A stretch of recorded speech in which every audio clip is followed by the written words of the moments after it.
Hello guys, welcome back to my channel. તો આજે હું જવાની છું ઘરે. હમણાં સવારના જ જઈશ ઘરે અને રાતે છે મેળો યક્ષનો. તો શાયદ રાતે મેળામાં જશું યક્ષના.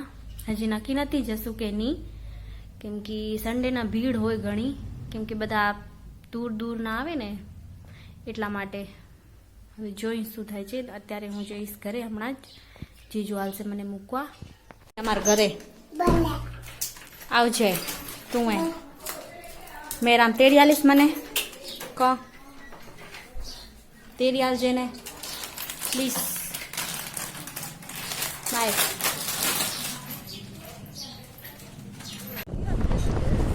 તો અહીંયા કેમ્પ બનવાનું કામ ચાલુ થઈ ગયું છે. અહીંયા કને એક થશે કેમ્પ. અમે જતા હતા ઘરે એટલે અમને દેખાણું અહીંયા કને કેમ્પ બનશે. તો અમે ઘરે પહોંચી આવ્યા છીએ અને અમુક માણીએ રસોઈ બનાવી છે. એ આવ્યા છે આજ સવારના, એટલે બિચારાને બનાવવી પડે છે. તો હવે અમે તૈયાર થઈ ગયા છીએ અને હવે અમે જશું મેળે. વાગે છે અત્યારે 7 વાગે છે, એટલે સમજી લો ને 7:15 7:30 નીકળશું મેળે, કેમ કે એને વહેલા જ જવાય, કેમ કે છેટો હોય ને થોડોક એટલા માટે. તો અમે જઈ છીએ બસમાં, કેમ કે થોડુંક દૂર છે ને એટલા માટે. અને હજી બસ ખાલી હતી, ભરાણી નથી. જ્યારે પૂરી ભરાઈ જશે ત્યારે બસ ઉપડશે. અને હજી બધા આવતા જ હતા, એટલે 2 મિનિટમાં બસ આવી જશે. અને અહીંયા જો બસમાં બેઠા બેઠા શોપિંગ થાય છે.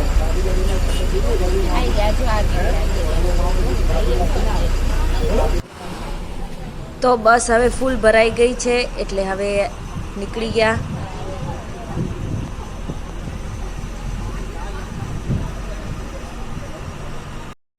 તો હવે આપણે યક્ષ પહોંચી આવ્યા અને મંદિર પણ દેખાય છે.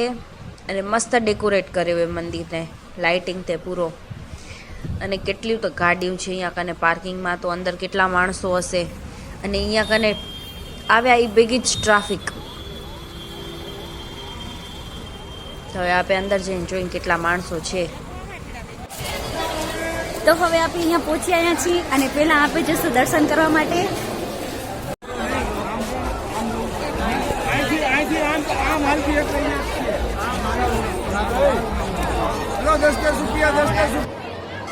તો અહીંયાથી મેળો કાંક આવો દેખાય છે અને એટલો સરસ દેખાય છે.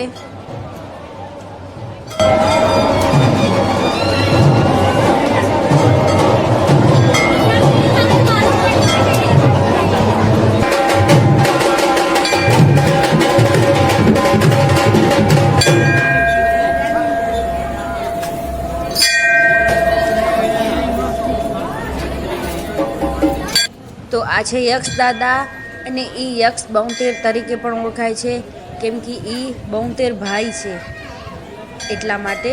તો એને યક્ષ બોંતેર તરીકે પણ ઓળખાય છે, અને બધા એને યક્ષ બોંતેર જ કહે. તો અહીંયા બધા એના ભાઈ છે.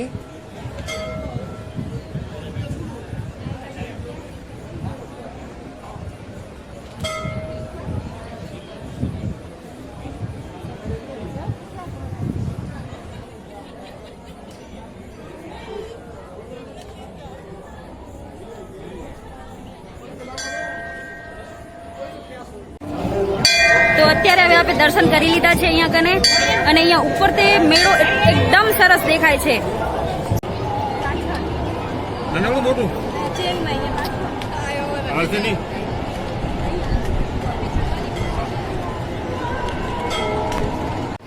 તો હવે આપણે દર્શન કરી લીધા છે અને અહીંયા કને આજે ઘણા જ માણસો આવ્યા.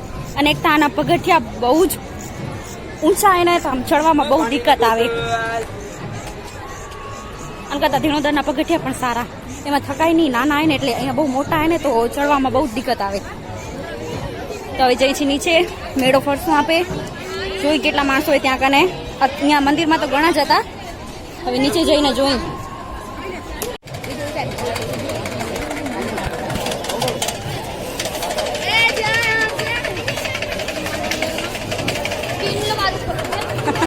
बक्सर बेनो पाकिट किचन रुमाल कोई भी आइटम 10 रुपया. कटलेरी की तमाम आइटम 10 रुपया. 20 वाली वस्तु खाली 10 रुपया. 100 रुपये.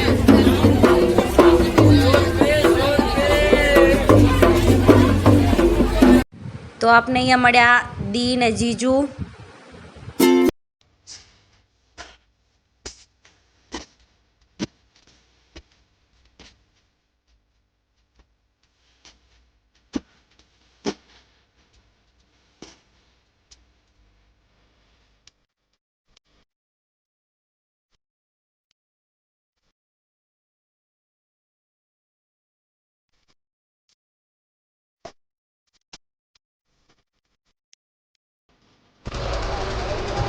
તો આ ગલીમાં એકે માણસો નથી, કેટલી ખાલી પડી છે પૂરી ગલી, કોઈ જ નથી.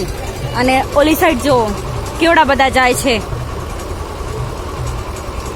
કેમ કે આ થોડીક સાઈડમાં એટલે અહીંયા કોઈ જ નથી. कपड़े से गंदगी फैल जाती है, साबुन लगा लगा के परेशान. मैजिक टॉवल रखिए, सारी गंदगी सारे दाग इस पर. इसे आप नॉर्मल पानी में डाल दीजिए, आपको साबुन ब्रश कुछ लगाना नहीं पड़ेगा. और देखिए घर में छोटे बच्चे पानी गिरा देते हैं, आप किसी स्पंज से भी उठाएंगे तो पानी गिरने लगेगा. ये कपड़ा पानी एब्जॉर्ब करता है, आप कहीं पर भी लेकर जाएंगे पानी टपकेगा नहीं. काम खत्म, निचोड़ दीजिए. 1 से 1.5 साल की लाइफ होती है. आप घर में कांच क्लीन करते, कांच पर ऐसे डॉट्स बन जाते. इससे आप गाड़ी का कांच, घर का कांच, डाइनिंग टेबल, टीवी, फ्रिज हाथ लगाइए, ड्राई और क्लीन दोनों हो जाएगा. इतना बड़ा साइज है, 120 का एक, 200 में भी आता है. आपको मेकअप में यूज करना है, बालों को सुखाना है, कार बाइक में, किचन में, फर्नीचर में, ऑल पर्पस कहीं पर भी यूज कर सकते हो. 4 कलर है, 400 में 4. एक स्टिक आती चिपकाने के लिए, कोई भी चीज टूट जाती चिपका सकते हो. बस इसको थोड़ा सा गर्म करो गैस से, कैंडल से, लाइटर से. आपकी ज्वेलरी, नेकलेस, बच्चों के टॉय, चीनी मिट्टी के कप घर पे डेकोरेशन करना है. आप दीवारों पे हैंगर लगाते हैं, खिल टोक टोक के परेशान. कोई भी हैंगर फूटी लाइए मार्केट से, ऐसा बैक साइड पे लिक्विड निकाल लीजिए. अब दीवार पर, टाइल्स पर जहाँ लगाना है बस जगह साफ करके लगा दीजिए. ये इतना मजबूत चिपकेगा, आप ताकत लगाओ निकलेगा नहीं. आप 1 मिनट के बाद कुछ भी चिपका सकते हो. घर में आपके लीकेज हो जाता है, देखिए घर में रनिंग वाटर पर एमसी लेरोलाइट भी नहीं चिपकता है. जैसे सिंटेक्स की टंकी है, लोहे का कूलर है या पीवीसी पाइप है, गाड़ी में डीजल पेट्रोल का लीकेज है, बस थोड़ा सा गर्म करो और जहाँ पर भी लीकेज हो रहा है, क्रैक हो रहा है, डायरेक्ट लगा दो. प्रेस करो, लीकेज बंद तुरंत. स्किन पर वर्क नहीं करेगा, स्किन पर से निकल जाएगा. ये 100 रुपए का पैकेट आता है, खराब कभी नहीं होता, चाहे 10 साल बाद आप यूज करो. बस गर्म करना लगाना है. 100 रुपए का पैकेट है. ये लो.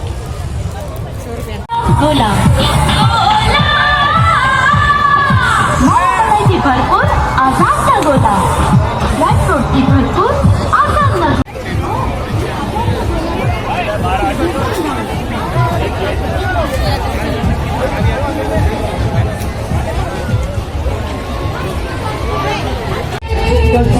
તો હવે આવ્યા છીએ આપણે અહીંયા કને રાજ આઈસ્ક્રીમ ખાવા માટે, ફેમસ તૂટી ફૂટી. તો હવે આપણે ઈ ખાશું. તો આપણી આઈસ્ક્રીમ આવી ગઈ આપણા પાસે, અને કેવી મસ્ત તૂટી ફૂટી નાખેલી છે. અને આઈસ્ક્રીમ ને આવી રીતના પકડવી પડે, નકર થાય ને આપણે ચમચી ભરાવીને એટલે આઈસ્ક્રીમ ઉડી જાય ક્યાંક. આપણે હવે જ્યુસ પી પાઇનેપલનો. તો આપણા બ્લોગને આપણે અહીંયા જ કરી and. So like, comment, share and subscribe to my channel. Thank you.